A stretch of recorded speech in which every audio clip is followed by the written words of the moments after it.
Assalamualaikum warahmatullahi wabarakatuh. Innal hamdalillah nasta'inu wa nastaghfiruh wa na'udzu billahi wa min syururi anfusina wa min sayyiati a'malina may yahdihillahu fala mudhillalah wa may yudlilhu fala hadiyalah. Asyhadu an la ilaha illallah wahdahu la syarikalah wa asyhadu anna Muhammadan abduhu wa rasuluhu la nabiyya ba'da. Hadirin wal hadirat yang dimuliakan oleh Allah Subhanahu wa taala. Puji dan syukur marilah sama-sama kita panjatkan atas kehadirat Allah Subhanahu wa taala, yang mana Allah telah memberikan rahmat dan karunia-Nya kepada kita semua, sehingga kita diberikan nikmat kesempatan, nikmat kesehatan, sehingga kita mampu melaksanakan ibadah puasa di bulan suci Ramadan. Salawat dan salam tak lupa luputnya pahalanya kita serah sanjung sajikan kepada pangkuan alam, yakni Nabiuna Muhammad sallallahu alaihi wasallam. Hadirin wal hadirat yang dimuliakan oleh Allah Subhanahu wa taala. Sekarang kita berada di puasa yang keempat dan sholat tarawih di malam yang kelima. Diriwayatkan dari Ali bin Abi Thalib bahwasanya beliau berkata, Nabi Muhammad sallallahu alaihi wasallam pernah ditanya tentang keutamaan sholat tarawih di bulan suci Ramadan. Kemudian Rasulullah sallallahu alaihi wasallam menjawab, pada malam yang keempat, orang yang beriman akan mendapatkan pahala layaknya orang yang membaca kitab Taurat, Zabur, Injil, dan Al-Quran. Begitu istimewanya apabila kita melaksanakan sholat tarawih di malam kemarin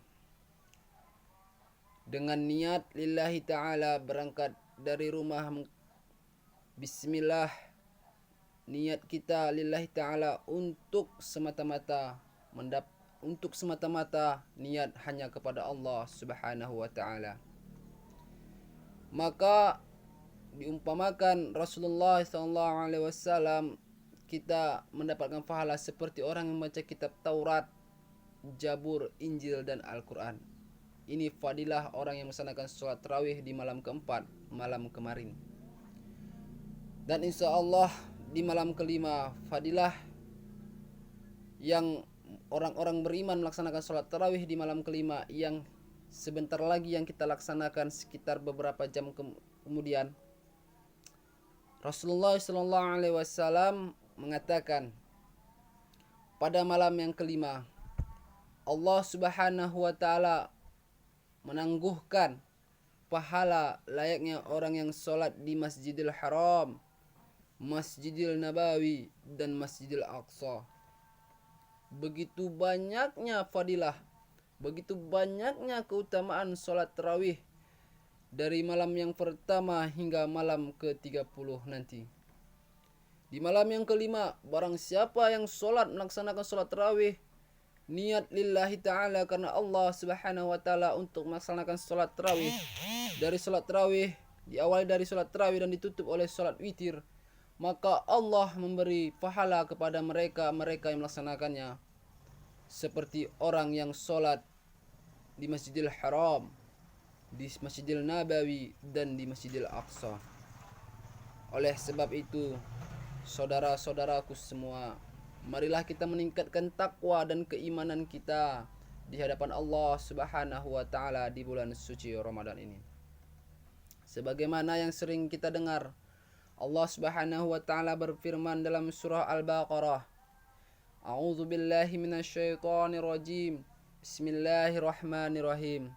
Ya ayyuhalladzina amanu kutiba alaikumusiyam kama kutiba alal ladzina min qablikum la'allakum tattaqun. Jelas sekali Allah menyeru kepada orang-orang yang beriman. Timbul pertanyaan, wahai saudaraku, Kenapa Allah menegaskan puasa diwajibkan bagi orang yang beriman? Kenapa Allah tidak menegaskan kepada ya ayuhan nas, wahai manusia? Mengapa Allah tidak menegaskan kepada manusia? Dan mengapa juga Allah tidak menegaskan kepada kaum-kaum yang lain? Tetapi Allah sangat menegaskan kepada kita semua, ya ayyuhalladzina amanu, wahai orang-orang yang beriman. Karena jikalau kita sudah beriman, sudah pasti kita Islam. Jikalau kita sudah Islam, kita sudah pasti dikategorikan manusia. Jadi Allah menegaskan kepada kita hanya kepada orang-orang yang beriman saja untuk melaksanakan ibadah bulan suci Ramadan ini. Jadi jikalau kita tidak beriman, apakah kita diwajibkan untuk melaksanakan ibadah di bulan suci Ramadan? Diwajibkan. Sebab apa? Di bulan suci Ramadan ini kita akan lebih meningkatkan kadar keimanan kita, kadar ketakwaan kita di hadapan Allah Subhanahu wa taala. Oleh sebab itu, wahai saudaraku, jangan pernah menyia-nyiakan waktu di bulan suci Ramadan ini, walaupun sedetik saja. Sebab dalam Al-Quran jelas sekali banyak ayat surah yang menjelaskan tentang waktu. Wal ash, wad duha, demi masa, demi waktu. Semuanya Allah menerangkan di dalam Al-Quran itu, banyak sekali surah menerangkan tentang waktu. Jangan pernah sekali-kali kita menyiakan waktu. Sebab apa? Kita tidak mengetahui apakah di tahun yang akan datang, di bulan Ramadan yang akan datang, umur kita diperpanjang oleh Allah Subhanahu wa taala untuk sampai di bulan suci Ramadan yang akan datang. Kita tidak mengetahuinya. Selagi Allah memberi izin, memberi kita waktu sampai di bulan suci Ramadan saat ini, maka jangan pernah sia-siakan waktu yang diberikan oleh Allah Subhanahu wa taala kepada kita.